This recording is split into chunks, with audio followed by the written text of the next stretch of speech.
आप देख रहे हैं इंडिया न्यूज का डिजिटल प्लेटफॉर्म। आपके साथ मैं रचना बंसल।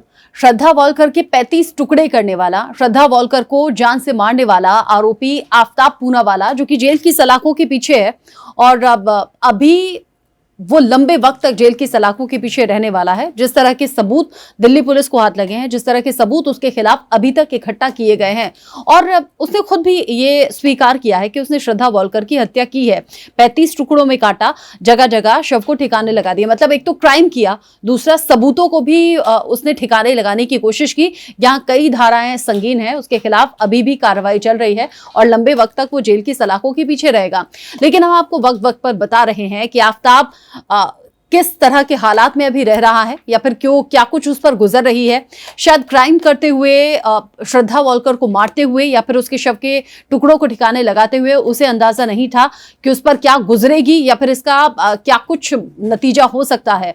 हालांकि क्राइम करते हुए कोई भी क्रिमिनल माइंडेड इंसान इस तरह के नतीजों पर सोचता नहीं है, वरना क्राइम होगा ही नहीं। आफ्ताब को लेकर अब खबर यह है, हम सब जानते हैं कि अब आधे हिंदुस्तान में ठंड से कड़कड़ा रहे हैं लोग। ठंड जो है ठिठुरने पर मजबूर कर रही है, और खास तौर से जो दिल्ली एनसीआर की ठंड है, वो तो ये कहा जा रहा है कि पहाड़ी इलाकों से भी ज्यादा ठंड इस वक्त दिल्ली में है। दिल्ली जहां पर न्यूनतम तापमान 1.5 डिग्री तक पहुंच रहा है। अंदाजा आप लगाइए कि पहाड़ों में भी इतनी ज्यादा ठंड होती नहीं है। लेकिन आफ्ताब जेल की सलाखों के पीछे जरूर है, लेकिन आफ्ताब वहां ठंड से ठिठुर रहा है, कांप रहा है, क्योंकि उसके पास सर्दी में पहनने के कपड़े नहीं है, उसके पास गर्म कपड़े नहीं है। 9 नवंबर का वो दिन था जब से वो जेल की सलाखों के पीछे है।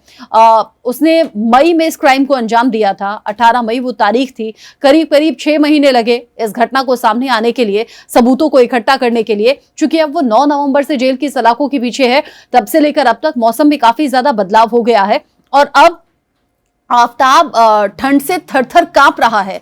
कांपने की 2 वजह भी हो सकती हैं। एक तो दिल्ली एनसीआर की ठंड ही ऐसी है कि हर कोई इस ठंड में ठिठुर रहा है। साथ ही साथ वो ये भी जान रहा है कि अब वो लंबे वक्त के लिए जेल की सलाखों के पीछे पहुंच गया है, अब वो लंबा नपने वाला है। इसलिए उस अंजाम को सोचकर भी अंदर ही अंदर थर-थर कांप रहा होगा। खबर यह है कि वकील के जरिए उसने कोर्ट में दरख्वास्त लगाई है कि उसके जो डेबिट कार्ड हैं, क्रेडिट कार्ड हैं, वो उसे दे दिए जाएं, ताकि वो अपने सर्दियों में पहनने के लिए कुछ गर्म कपड़ों का इंतजाम कर सके। जब से आफ्ताब पूनावाला के इस क्राइम के बारे में उसके परिवार वालों को पता लगा है, जानकारी ऐसी है कि परिवार ने बिल्कुल उससे संबंध खत्म कर लिए हैं। परिवार उससे बात तक नहीं करना चाहता, परिवार उसकी शक्ल तक देखना नहीं चाहता। ऐसे में आफ्ताब को घर से कोई सपोर्ट नहीं मिल रहा है। आफ्ताब ने अपने वकील को बताया है कि उसके बैंक में थोड़ा बहुत बैलेंस बचा है, जिसके जरिए वो अपने सर्दियों से बचने के लिए कुछ गर्म कपड़ों को खरीदना चाहता है, और इसीलिए कोर्ट में यह अर्जी लगाई गई है कि उसके डेबिट कार्ड, क्रेडिट कार्ड उसे दे दिए जाएं, ताकि उस पैसे का इस्तेमाल वो कर सके। क्योंकि परिवार नहीं पूछ रहा है, अब कोई जरिया आफ्ताब के पास नहीं बचा है। आफ्ताब जो कि हत्या के आरोप में जेल की सलाखों के पीछे, और हत्या भी कोई मामूली नहीं, बल्कि इस तरह से शातिराना अंदाज में उसने हत्या भी की है। हत्या के बाद शव को टुकड़े करके उसे ठिकाने भी लगाया है, और एक एक सबूत को उसने बहुत ही बारीकी से मिटाने की और छिपाने की कोशिश भी की। हालांकि सच जो कभी छिपता नहीं, ये कहावत भी आपने सुनी होगी। आफ्ताब की हत्या की बात भी सामने आई। आफ्ताब ने कैसे श्रद्धा की हत्या की, कैसे शव के टुकड़े किए। अब आफ्ताब के पास ना तो कोई पूछने वाला है, ना उसकी सलामती की दुआ करने वाला है, क्योंकि परिवार इस बात को जानने के बाद ये कतई बर्दाश्त नहीं कर पा रहा है कि उन्हीं के घर का बेटा इस तरह की घटना को अंजाम दे सकता है।